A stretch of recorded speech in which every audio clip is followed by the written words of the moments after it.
He thought a no contest plea would save him, but after jail phone calls, a choking allegation, and one brutal ruling, Judge Boyd sent him straight to prison.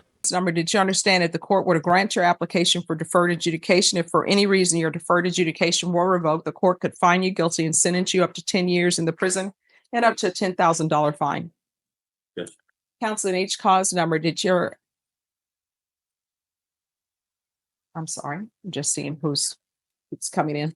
All right, in each cause number, has your client been able to provide you with any defenses? Yes, he has, Judge. In each cause number, do you believe he has a rational as well as a factual understanding of the charges against him? Yes, I believe he does. In each cause number, do you believe he's currently competent and was legally sane at the time of the offense? Yes, I believe so. As to both cases.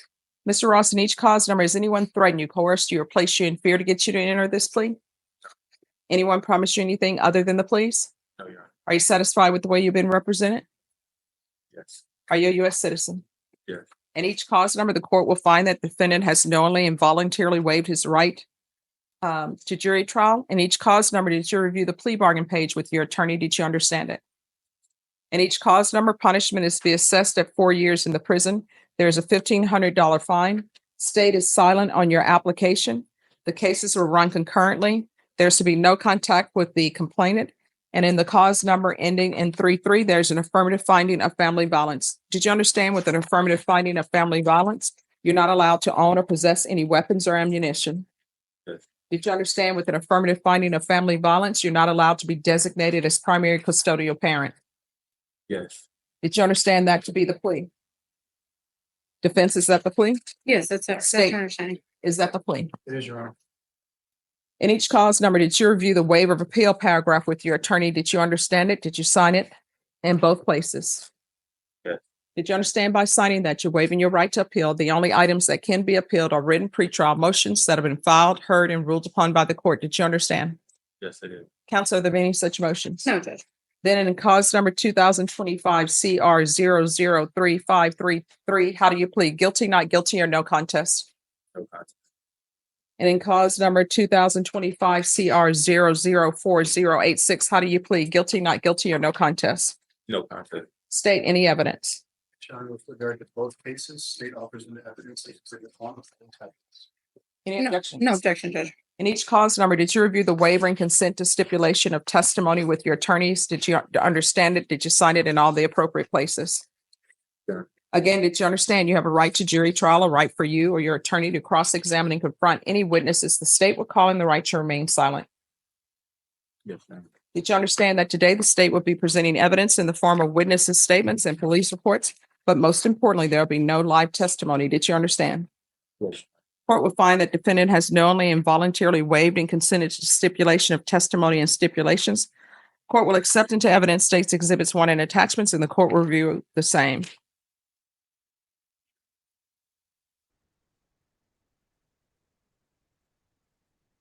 All right, so in the cause number, and maybe I don't see it, in cause number 86, I don't see the other dates. I don't see the December 6th, December 11th. What those dates are referring to, which I guess we could figure out how to put in the stipulations were, those were days that the defendant called the victim from jail. So those would be reported to jail. All right, so, And we've been provided with those, Judge. I'm sorry? We've been provided those. Well, are you stipulating that, because he pled no contest, is there a stipulation that he made phone calls to the complainant from the jail on December 6, 2024 and December 11, 2024? And December 15, 2024, December 20th, 2024, and January 25th, 2025? We're Last date was not, that was the part of the report attachments where he had allegedly had contacted her through social media after the alleged custody. All right. So as far as that, Judge, we're pleading no contest. My client has no prior offenses. The state can- No. Well, I'm no, trying but to see if I'm there's, trying to get there. I'm trying to get there. As to our application for, we are applying for deferred adjudication. And so because of that, I would not want him to make any stipulation. So that's why I asked him to plead no contest. Because if the court should grant him deferred, then well, here's the thing. I don't have that in the stipulations to prove the 2025 CR 004086. Now, if somebody wants to amend this and attach jail calls, they can attach it, but I don't have enough proof in here for these other dates. The only date that I have in the stipulated evidence is I have a date from January 5th for violation of protective order. But the other dates I don't have in here.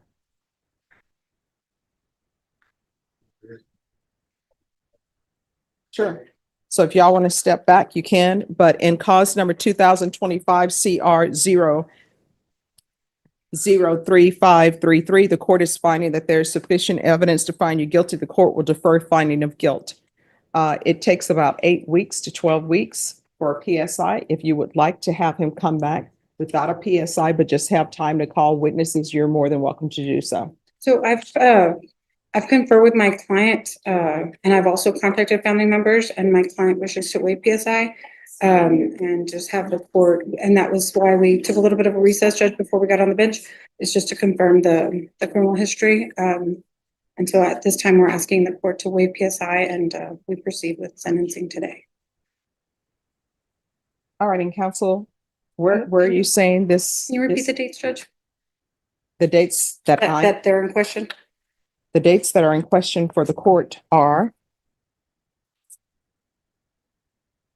I have a December 3rd. I have a December 5th date.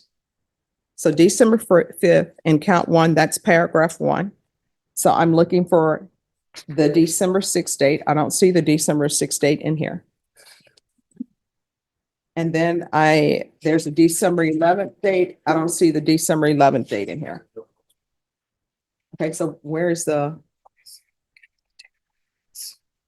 I think you can download it and put it on the disk to have as part of the stipulation. If you do. Well, December 2nd was the date of offense. I was just trying to confirm that, Judge. well, so here's the thing. If he's not going to stipulate that what's in the indictment, the dates, then we can't proceed. I can't proceed on those dates. And if there's no additional information that's given to the court, then the court is going to find him not guilty of this because And Your Honor, if I may, Ashley Jones for record, all that's required for the statute is 2 offenses within a 12-year period. The first offense is going to be, December 5th, which is listed in the report, and then the second offense would be the January 25th date, which is in the report. So that would be 2 violations within a 12-month period, and we can scratch or amend the. all right, so y'all want to admit, all right. So we're back on the record. Well, I don't even see the January 25th date in here. It says January 23rd, yes. Well, that's they have it listed as report time. I don't know if that's the report time when they made the police report or the report time for this offense. Wait, just one moment. Let me see. All right, you're correct. So that on or about date time is the time when they filed the report, but also the time when she's saying it happened. So the court will find there's sufficient evidence to find you guilty in 2025 CR 004086. The court will defer finding of guilt as you apply for deferred adjudication. And you're saying that you wish to waive PSI? That's correct. All right, what do you wish to say on behalf of your client? Your Honor, my client, he's 27 years old. He is not native to Texas. He's from Indianapolis, Indiana. I'm sorry? Chicago, Illinois. I apologize, but he, as mentioned before, he's 27 years old. The victim and him are obviously very familiar. They've been together since they were children. So I think since they were like 16 years old, is that right? 16? 15. Since they were All right, does he 15. want to testify? No, Judge, let me just finish. I'm so sorry. All right, so you can't get information from him, then turn back to the court to give whatever information he's given you if he's not going to testify. Okay, I'll just All right. proceed. I'm sorry, Judge. No problem. And they do have 3 children together. And obviously they've had a myriad of things happen, I guess, in their lives, and they have both matured and progressed. And my client wishes to accept responsibility. He understands that the only way he's going to see his children, because that was another thing that we talked about, was that there will be a no contact order. That is something that obviously he's vehemently opposed because he does have 3 children. And so I did advise him that this would be part of the plea agreement. And if he wants to hire a lawyer and, get some custody issues and orders in place so that they can go around that order, in order for him to be able to see his children, because obviously the state is not asking for a no contact order with the children. It would only be with the mother, the natural mother, which is the victim here. I have spoken to his father. I am not sure if yesterday he was on the Zoom and standby, and I mentioned him that he would at the same time today, and I don't know if he's in the waiting room or not, but notwithstanding, my client does want to go forward. His father obviously speaks very highly of him. Unfortunately, he did get arrested in February 27th, which is when he got booked for the last time. So he's been obviously in custody for almost going 3 months now. He's got health issues at the jail, Your Honor. He's got psoriasis. He lost about 110 pounds in those 3 months. So he's had some kind of health limitations. And so a lot of that is going into why we have this agreement. Obviously, I've explained to him multiple times, that we could ask for a jury trial from the court. But given the history with these people, that obviously he wants to accept responsibility, and he's wanting to do that today, Judge. And with respects to just putting it on the record, I do want to state that we took a little bit of time going over the criminal history.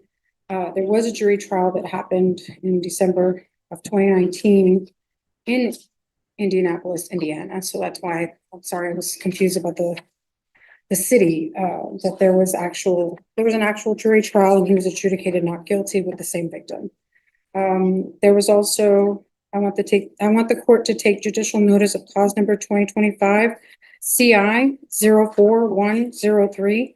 There was an application for protective order that was made by the victim February 25th, 2025, and it was non-suited in April 17th of 2025. My understanding, and prosecutor wouldn't really talk to me too much with respects to the protective order, Ms. Colon, but she did confirm that it was non-suited due to her leaving the state. So the victim, Due to what?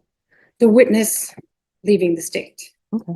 So as we stand here today, we have obviously my client hasn't had any contact with her since then. And then, but she has been in contact with the state, which obviously, we know that is for a fact, but obviously he's very concerned for his children. He wants to know their whereabouts. And he did meet with a recruiter, and I did speak to him on the phone. He would not come in for the PSI. His name is, let me see, his name is Eggerson is his last name, Sergeant Eggerson, and I did call the number.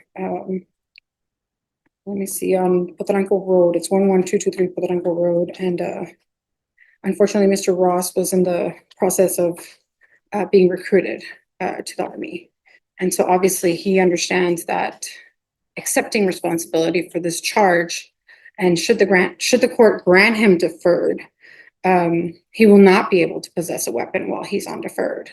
But the hope, I guess, is that once he's completed the deferred, is that he'll be able to enlist at that time. So our agreement right now is 4 years. Now the court can give him probation, the court can sentence him, or the court can give him deferred, which I believe he's legally entitled to because he has no convictions. What do you mean he's entitled to deferred adjudication Okay, legally? well, I would ask the court to take that into consideration, that he has no legal convictions under any other ordinary circumstances.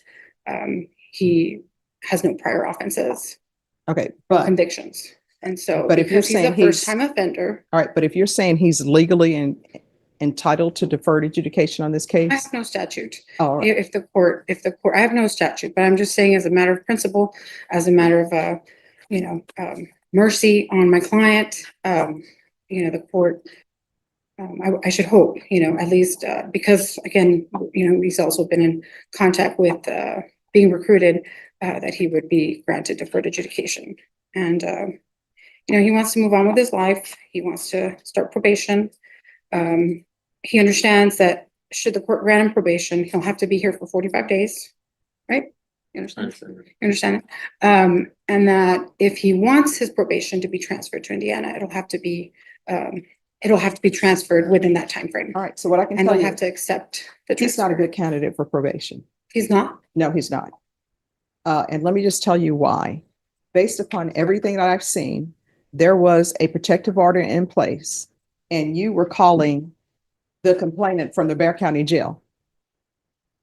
I mean, does he not understand what no contact means? No contact means no contact. And then we have this charge where you're choking her.